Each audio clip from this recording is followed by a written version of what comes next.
senhores senadores. Já falou. Pretendo ser rápido e fazer uma abordagem sobre a situação da economia do país, mas antes, um registro. Hoje, o vereador Paulo César Queiroz, de Foz do Iguaçu, oferece uma moção de aplauso ao programa Naipi Comunidade, uma justa homenagem pelos extraordinários serviços prestados à comunidade de Foz do Iguaçu, por esse programa de grande audiência em toda a faixa de fronteira da Tríplice Fronteira. As minhas homenagens também, eu compartilho dessa iniciativa do vereador Paulo César Queiroz, impossibilitado de estar presente aqui da tribuna do Senado Federal.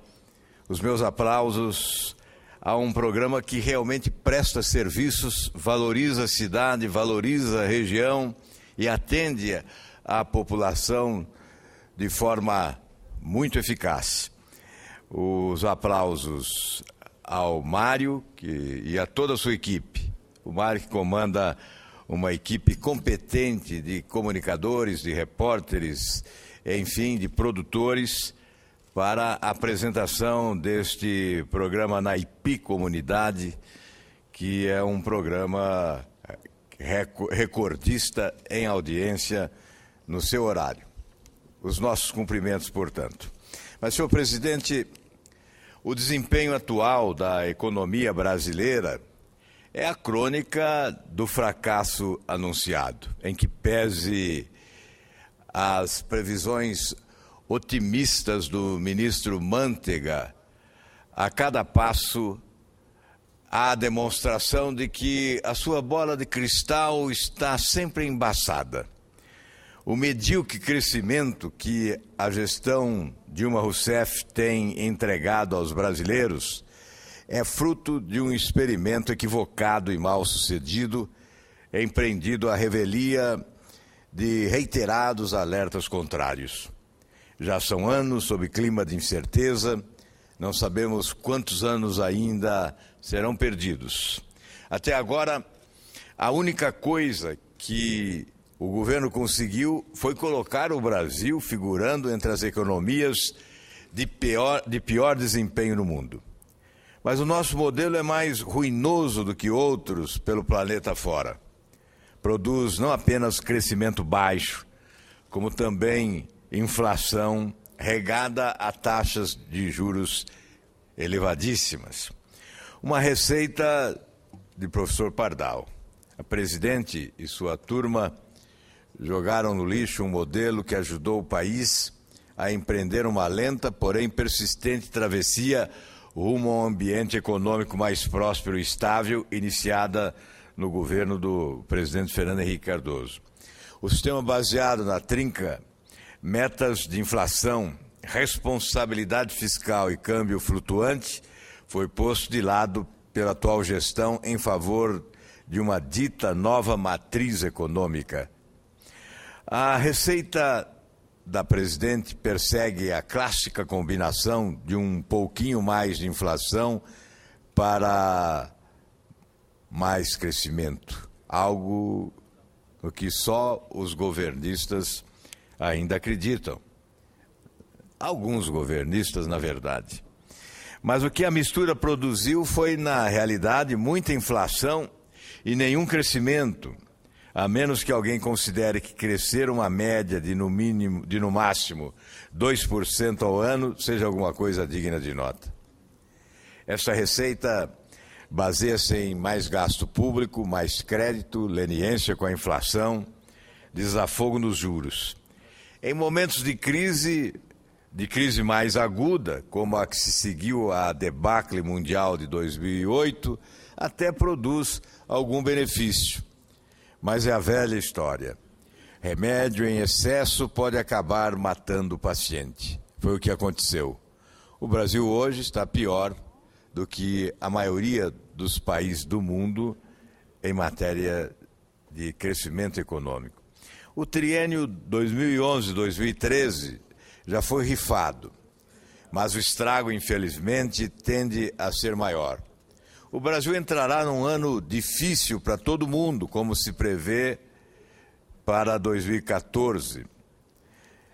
Além de crescermos pouco e termos inflação alta, nossas contas públicas estão em completo desarranjo. O crédito está ficando caro e o dólar, com tendência de alta, não deve nos ajudar. Muito pelo contrário.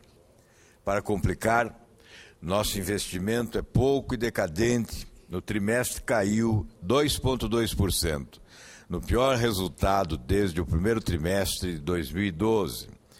Nossa taxa de poupança doméstica, 15% do PIB, recuou ao pior nível desde 2000, elevando a dependência de recursos estrangeiros no momento em que o dinheiro fica mais caro no mundo e as contas externas do país já estão no fio da navalha. Algumas expressões salpicadas ao longo de páginas e páginas de avaliações negativas publicadas nos jornais de hoje retratam o ânimo reinante. O momento é de instabilidade, num clima de incerteza e de perda de confiança. Diante de uma condução da política econômica que, focada no curto prazo, em curto horizonte de planejamento de empresas e consumidores, e contribui para variações bruscas da atividade econômica, como resumiu o Valor Econômico.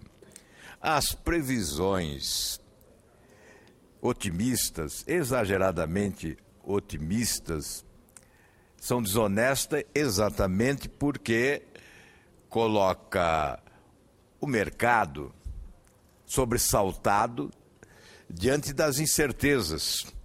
Não há possibilidade de planejamento a médio prazo, a longo prazo, porque as previsões enunciadas pelo governo não são mais acreditadas pelo mercado.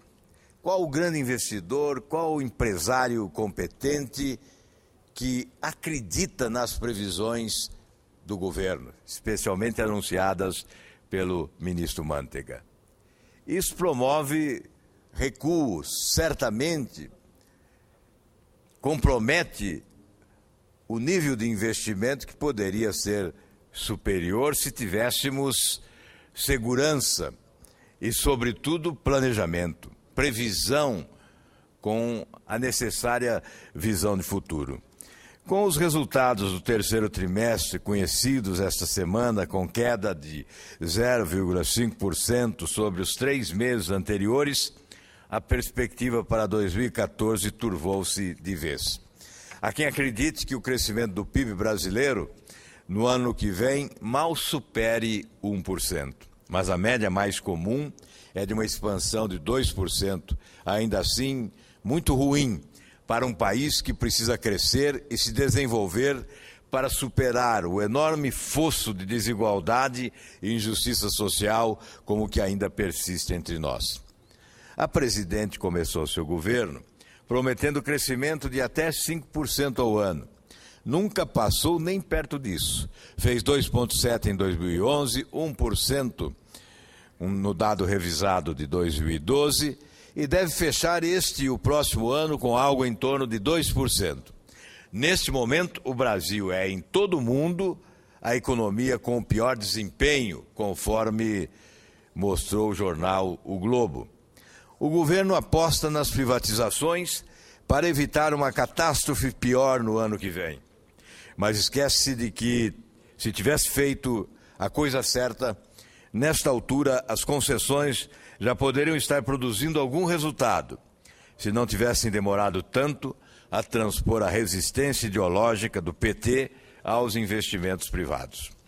Um dos aspectos mais lastimáveis de tudo isso é que a maior preocupação do governo da presidente Dilma não tem sido em como lidar com o buraco em que o país se meteu e como tirar-nos de lá, mas sim em como definir uma narrativa que cole na população e a dificulte perceber os problemas que se agigantam antes que as eleições cheguem, como informa o jornal Estado de São Paulo.